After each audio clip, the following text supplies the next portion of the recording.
Chapter 7 of A Study in Scarlet by Sir Arthur Conan Doyle. This recording by David Clarke, bgdavid.wordpress.com, bgcoffee.net. Chapter 7. Light in the Darkness. The intelligence with which Lestrade greeted us was so momentous and so unexpected that we were all three fairly dumbfounded. Gregson sprang out of his chair and upset the remainder of his whisky and water. I stared in silence at Sherlock Holmes, whose lips were compressed and his brows drawn down over his eyes. "Stangerson too," he muttered. "The plot thickens." "It was quite thick enough before," grumbled Lestrade, taking a chair. "I seem to have dropped into a sort of council of war." Are you sure of this piece of intelligence?" stammered Gregson. "I've just come from his room," said Lestrade. "I was the first to discover what had occurred." "We have been hearing Gregson's view of the matter," Holmes observed. "Would you mind letting us know what you have seen and done?" "I have no objection," Lestrade answered, seating himself. "I freely confess that I was of the opinion that Stangerson was concerned in the death of Drebber. This fresh development has shown me that I was completely mistaken. Full of the one idea, I set myself to find out what had become of the secretary. They had been seen together at Euston Station about 8:30 on the evening of the 3rd. At 2 in the morning, Drebber had been found in the Brixton Road. The question which confronted me was to find out how Stangerson had been employed between 8:30 and the time of the crime, and what had become of him afterwards. I telegraphed to Liverpool, giving a description of the man and warning them to keep a watch upon the American boats. I then set to work calling upon all the hotels and lodging-houses in the vicinity of Euston. You see, I argued that if Drebber and his companion had become separated, the natural course for the latter would be to put up somewhere in the vicinity for the night, and then to hang about the station again next morning." "They would be likely to agree on some meeting-place beforehand," remarked Holmes. "So it proved. I spent the whole of yesterday evening in making inquiries entirely without avail. This morning I began very early, and at 8 o'clock I reached Halliday's private hotel in Little George Street. On my inquiry as to whether a Mr. Stangerson was living there, they at once answered me in the affirmative. 'No doubt you are the gentleman whom he was expecting,' they said. 'He has been waiting for a gentleman for 2 days.' 'Where is he now?' I asked. 'He's upstairs in bed. He wishes to be called at 9. 'I will go up and see him at once,' I said. It seemed to me that my sudden appearance might shake his nerves and lead him to say something unguarded. The Boots volunteered to show me the room. It was on the second floor, and there was a small corridor leading up to it. The Boots pointed out the door to me, and was about to go downstairs again when I saw something that made me feel sickish, in spite of my 20 years' experience. From under the door there curled a little red ribbon of blood, which had meandered across the passage and formed a little pool along the skirting at the other side. I gave a cry, which brought the Boots back. He nearly fainted when he saw it. The door was locked on the inside, but we put our shoulders to it and knocked it in. The window of the room was open, and beside the window, all huddled up, lay the body of a man in his nightdress. He was quite dead, and had been for some time, for his limbs were rigid and cold. When we turned him over, the Boots recognised him at once as being the same gentleman who had engaged the room under the name of Joseph Stangerson. The cause of death was a deep stab in the left side, which must have penetrated the heart. And now comes the strangest part of the affair. What do you suppose was above the murdered man?" I felt a creeping of the flesh and a presentiment of coming horror, even before Sherlock Holmes answered. "The word Rache written in letters of blood," he said. "That was it," said Lestrade in an awestruck voice, and we were all silent for a while. There was something so methodical and so incomprehensible about the deeds of this unknown assassin that it imparted a fresh ghastliness to his crimes. My nerves, which were steady enough on the field of battle, tingled as I thought of it. "The man was seen," said Lestrade, A milk boy, passing on his way to the dairy, happened to walk down the lane which leads from the mews at the back of the hotel. He noticed that a ladder, which usually lay there, was raised against one of the windows of the second floor, which was wide open. After passing, he looked back and saw a man descend the ladder. He came down so quietly and openly that the boy imagined him to be some carpenter or joiner at work in the hotel. He took no particular notice of him, beyond thinking in his own mind that it was early for him to be at work. He has an impression that the man was tall, had a reddish face, and was dressed in a long brownish coat. He must have stayed in the room some little time after the murder, for we found blood-stained water in the basin, where he'd washed his hands, and marks on the sheets, where he deliberately wiped his knife. I glanced at Holmes on hearing the description of the murderer, which tallied so exactly with his own. There was, however, no trace of exultation or satisfaction upon his face. "Did you find nothing in the room which could furnish a clue to the murderer?" he asked. "Nothing. Stangerson had Drebber's purse in his pocket, but it seems that this was usual, as he did all the paying. There was 80-odd pounds in it, but nothing had been taken. Whatever the motives of these extraordinary crimes, robbery is certainly not one of them. There were no papers or memoranda in the murdered man's pocket, except a single telegram, dated from Cleveland about a month ago, and containing the words, 'J.H. is in Europe.' There was no name appended to the message." "And there was nothing else?" Holmes asked. "Nothing of importance. The man's novel, with which he had read himself to sleep, was lying upon the bed, and his pipe was on a chair beside him. There was a glass of water on the table, and on the window-sill a small chip ointment box containing a couple of pills." Sherlock Holmes sprang from his chair with an exclamation of delight. "The last link!" he cried exultantly. "My case is complete." The two detectives stared at him in amazement. "I have now in my hands," my companion said confidently, "all the threads which have formed such a tangle. There are, of course, details to be filled in, but I am as certain of all the main facts from the time that Drebber parted from Stangerson at the station up to the discovery of the body of the latter, as if I had seen them with my own eyes. I will give you a proof of my knowledge. Could you lay your hand upon those pills?" "I have them," said Lestrade, producing a small white box. "I took 'em and the purse and the telegram, intending to have 'em put in a place of safety at the police station. It was the merest chance my taking those pills, for I am bound to say that I do not attach any importance to them." "Give them here," said Holmes. "Now, Doctor," turning to me, "are those ordinary pills?" They certainly were not. They were of a pearly grey colour, small, round, and almost transparent against the light. "From their lightness and transparency I should imagine that they are soluble in water," I remarked. "Precisely so," answered Holmes. "Now, would you mind going down and fetching that poor little devil of a terrier which has been bad so long, and which the landlady wanted you to put out of its pain yesterday?" I went downstairs and carried the dog upstairs in my arms. Its laboured breathing and glazing eye showed that it was not far from its end. Indeed, its snow-white muzzle proclaimed that it had already exceeded the usual term of canine existence. I placed it upon a cushion on the rug.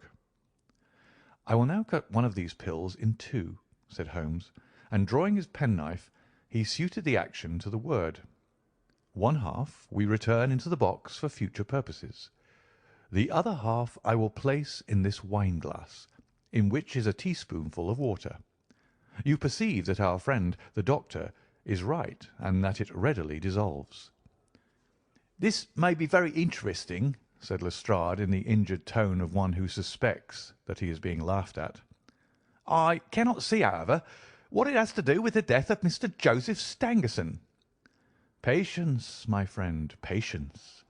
You will find in time that it has everything to do with it. I shall now add a little milk to make the mixture palatable, and on presenting it to the dog we find that he laps it up readily enough."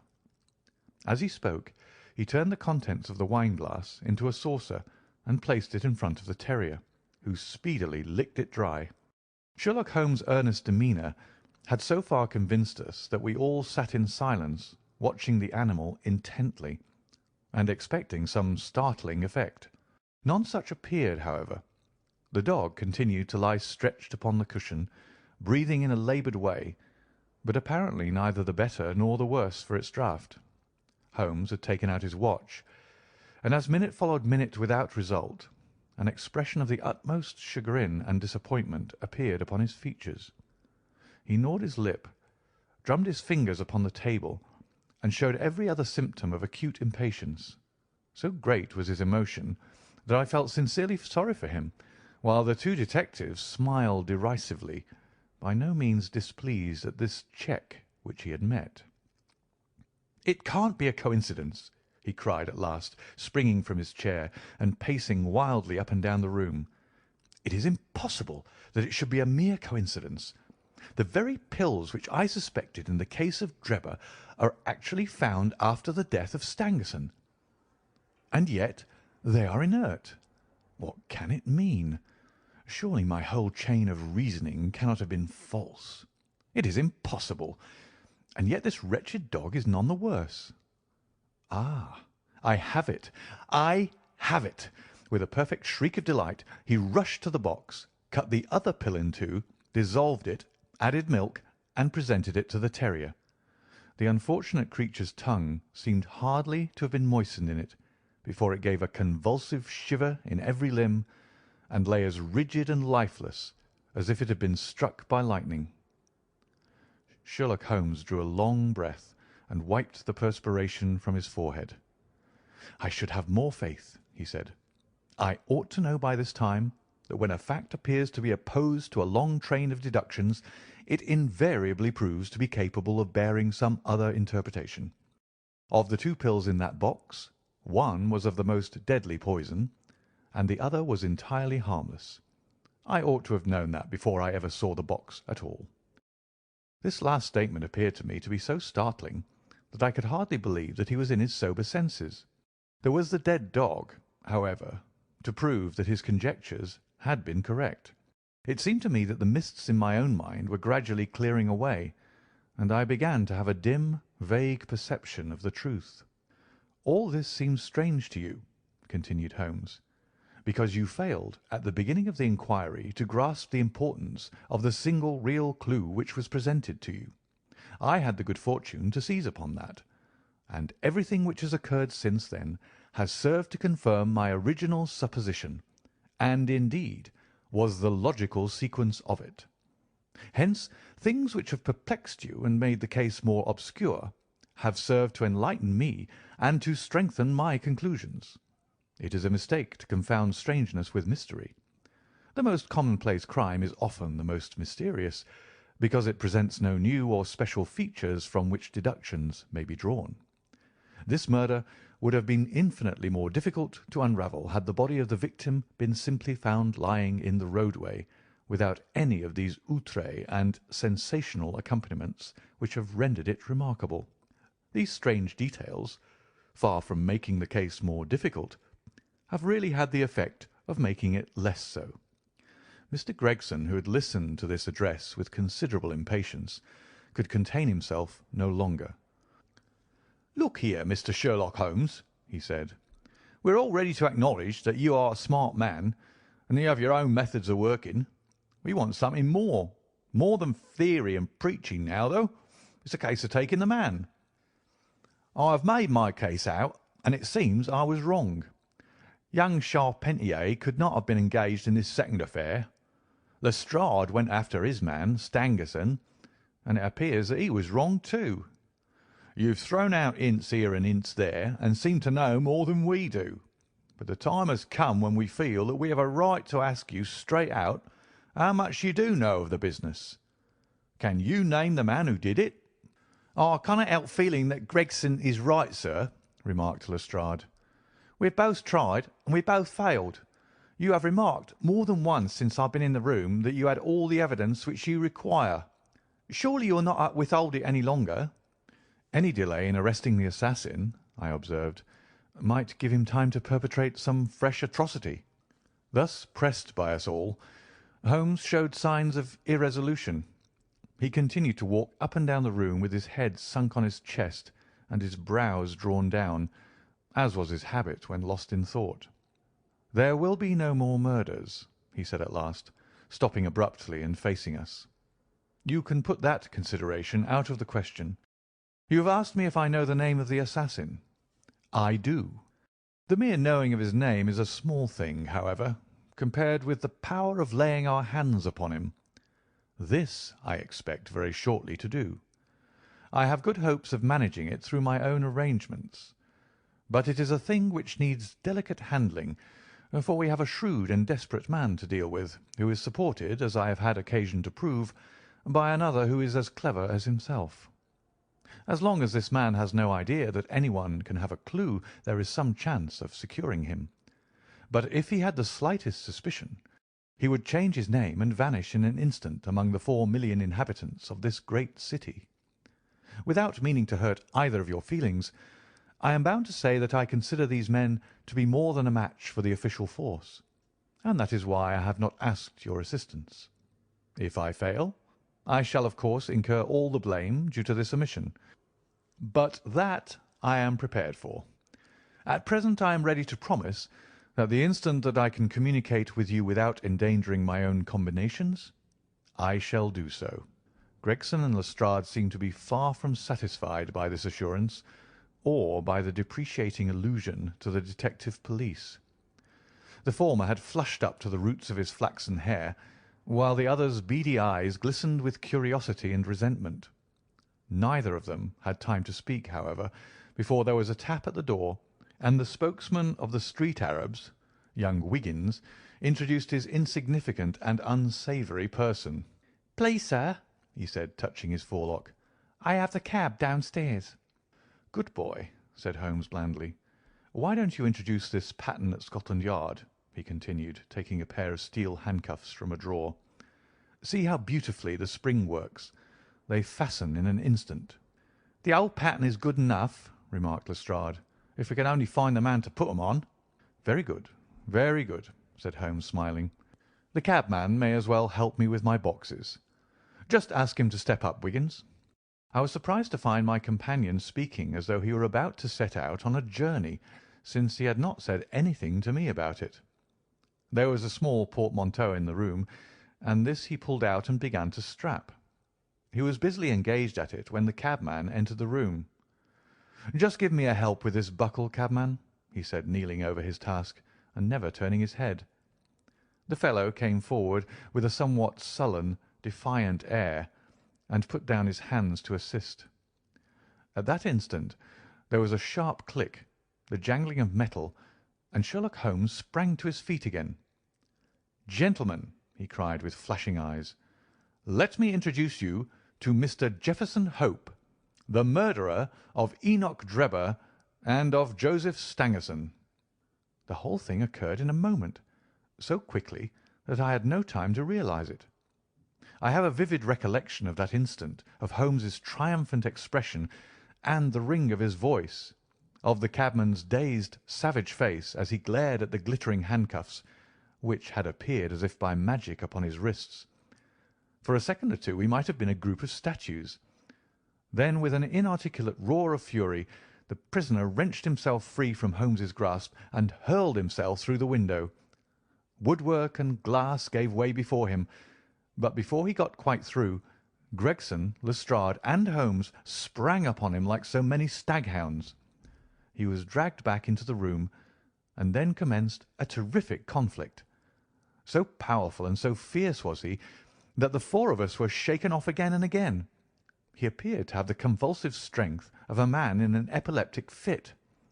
His face and hands were terribly mangled by his passage through the glass, but loss of blood had no effect in diminishing his resistance.